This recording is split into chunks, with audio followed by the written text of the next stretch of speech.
こんにちは. This is sensei です. Welcome to my channel, Mina-san. And in this lesson, we are going to cover a quite important topic, donna. Donna means what kind of.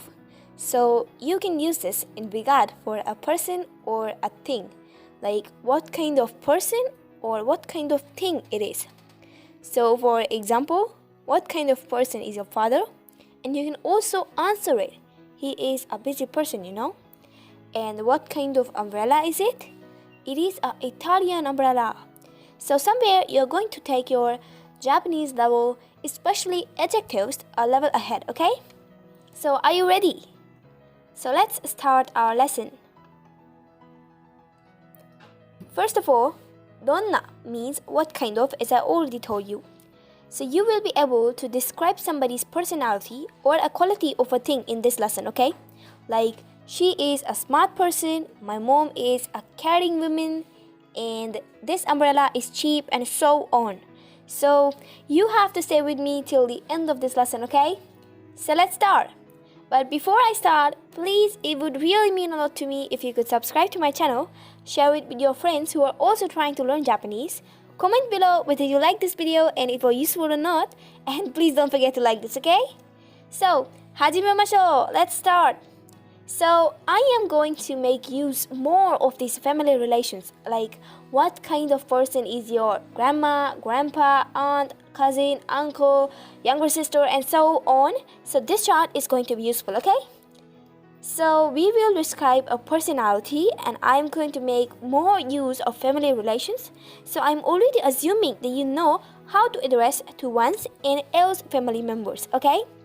So here is the format. どんな object ですか? どんな object ですか? What kind of object it is? So at the place of object, put any object which you have in the given example, okay? And どんな人ですか? What kind of person is he or she? Okay? So let's practice with multiple examples. First example is of wallet. And wallet in Japanese is 財布. 財布. So let's say, what kind of wallet is it? So what kind of wallet? どんな財布 is it? ですか? どんな財布ですか? What kind of wallet is it? And to reply, we will use the adjective 高い, which is expensive. So let us say it is an expensive wallet. So we say 高い財布です. 高い財布です. So right now you made a question, a comparative good question, and you were also able to answer it. So that's great. And let's move on to the example number 2, which is what kind of computer is it?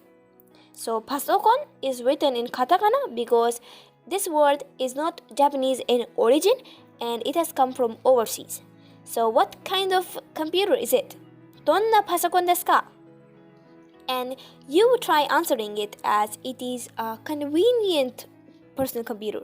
So convenient in Japanese is 便利. But it is a na adjective, okay?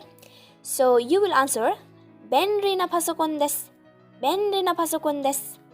So since 便利 is a na adjective, here I'm maintaining the na. So here comes the rule.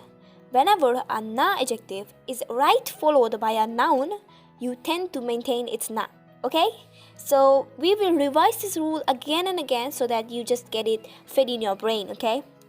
So example number 3, use donna in a sentence. So you are going to make even more thoughtful sentence. Like どんな車が好きですか?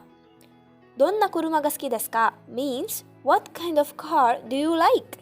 So I am really assuming that you know this basic format, that you mark the thing that you like with the ga particle, and if I unnecessarily explain these also, this video will really become long. So I will come to the topic again.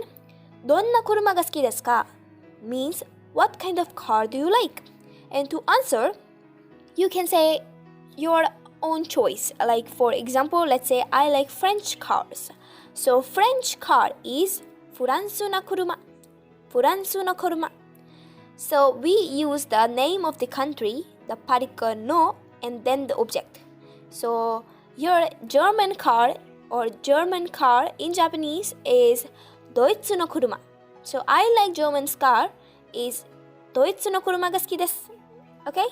So you can use any country's name, like I like Indian cars. I don't know about them, but anyway. So インドの車が好きです。Or I like Australian cars. So オーストラリアの車が好きです。That way, okay? So next example. どんな家が好きです。And formally, you have to add ka to make it even more polite, okay? So どんな家が好きですか? And to answer this one, you can say I like horror movies. Well, in my case, I do. So I'm going to say ホラー家が好きです。Horror itself means horror, and 家が is movie. So you can use the other alternatives like I like comedy movies or I like science fiction movies and so on. So here is the vocabulary if you want to use that one. So comedy is comedy, the same. So you can say コメディ映画が好きです。Or you like science fiction movies, SF 映画が好きです。So let's move on to the next example. So you are now understanding how to make comparatively complex sentences using just a new word どんな isn't it? So this example is どんな薬ですか? 薬 is a medicine as you can see. So what kind of medicine is it? So let's answer it is a special medicine. So special is 特別 But since it is a noun adjective, kindly review the rule that I gave you. Whenever you use a noun adjective, right before a noun, you have to maintain its na. So here, kusuri is our noun, and we are using the na adjective 特別. So I have to maintain its na. So 特別な薬です. While in rest of the cases, we say the na of the na adjectives usually gets disappeared.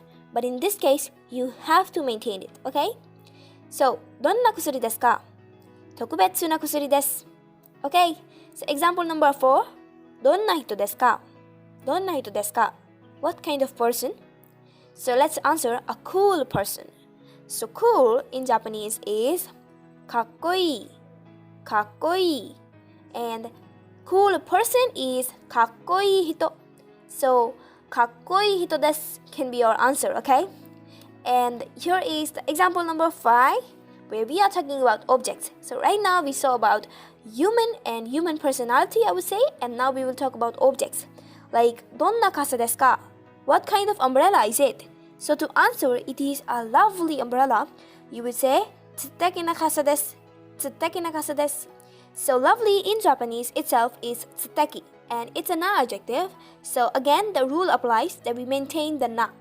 So you can answer it in a different way using a different adjective also. どんな傘ですか? Let's say it's a beautiful umbrella. 綺麗な傘です Okay? So example number 6. So we can make so many variety of questions and variety of answers using different adjectives.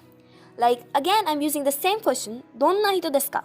But I'm answering it in a different manner. Like I'm using a different adjective. So she is a beautiful person. 彼は綺麗な人です Or he is a beautiful person. 彼は綺麗な人です That way. And for 人, which is equal to person, here are certain adjectives that you can use. For example, you can use quiet for a person. So quiet is 静か You can use nice, which is 優しい In certain cases, nice can also be translated like sweet person, okay? So 母は優しい人です My mother is a sweet person. And serious is 真面目 Bad temper. There are certain people who, they really get angry very soon. So such people, we use the term 怒りっぽい for them, okay? So these adjectives can be a good vocabulary to use, okay? Example number 7 is here. 父はどんな人ですか? What kind of person is your father? Okay, let's answer. He is a busy person, as you can see. So busy is 忙しい 忙しい and it is an e adjective. So no need to attach anything between 忙しい and 人 and you directly say 忙しい人です That's it. Okay, example number 8. どんな人ですか? We are answering the same question again and again with different variety of answers. So this time let's say he is or she is an important person. So anybody could actually be an important person in your life. And if I have to give a general example, I would say boss. Boss is an important person in everybody's life, I would say. So you can say like your mother is an important person in your life, or your grandparents, and so on. So どんな人ですか？大切な人です。大切な人です。Okay? So let's make another question. Like, what kind of songs do you like? どんな音楽が好きですか？どんな音楽が好きですか？音楽 is song. So let's say I like jazz. I don't actually, but for example, ジャズが好きです。ジャズが好きです。You can also answer the same question using different alternatives like I like pop music and I like techno music and so on. So you can use these vocabulary. For pop music, you can say ポップス、ポップス. So in one sentence, ポップスが好きです。And for techno music, you can say テクノミュージックが好きです。Okay? So give this one a try on yourself. What kind of food do you dislike? どんな食べ物が嫌い、どんな食べ物が嫌いですか？ It's not 嫌い. 嫌い is beautiful and 嫌い is dislike, okay? So you cannot actually say that I hate Japanese food, but for example, let's say, so 日本の食べ物が嫌いです。日本の食べ物が嫌いです。I hate Japanese food. I don't want to use this example. So that was all for this lesson, and I hope that you enjoyed and you also got to learn something new. So please subscribe to my channel and like this video, share, and comment and let me know whether it was useful. So 見てくれてありがとう. Thank you everybody for watching. Till then, I'll see you in the next lesson. またね